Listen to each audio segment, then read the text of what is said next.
Ladies and gentlemen of the jury, the prosecution has spent the last 4 days painting a very vivid, very horrific picture of what happened inside that facility on the night of October 12, 2026 at 16:05 p.m. They've shown you medical scans, crime scene photographs, and forensic reports that are frankly difficult to make out. And they expect you to look at my client, Mr. Vance, and decide that he deserves to spend the rest of his life behind bars because of it. But I want to ask you a very specific question, one that the state has spent this entire trial trying to avoid. You actually conducted that raid.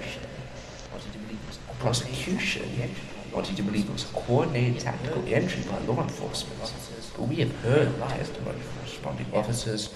They arrived at 3:14 a.m.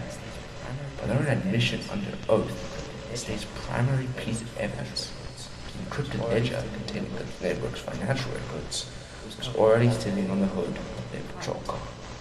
It was covered in blood that did not belong to my client. The police did not execute search warrants and not secure a perimeter. They walked into a building, but the doors had already been torn off their hinges. We're not disputing the content of that ledger. What we are disputing is the fundamental breakdown of the law that brought it into this courtroom. The state is asking to secure a conviction using evidence obtained through the unmasked, unchecked, and savage torture of 4 individuals. One of those men will never walk again.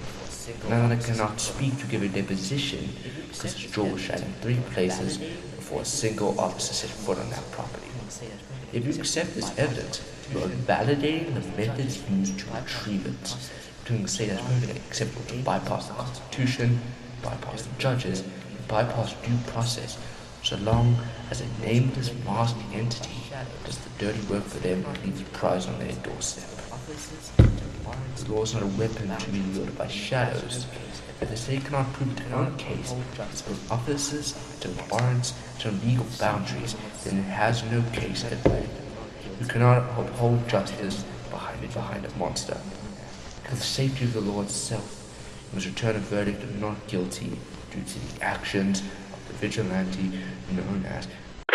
From Van Gogh to Kahlo to Hemingway, we tend to understand art as this great release and expression of pain, an exorcism of inner demons turned into a magnum opus for reverent beholders.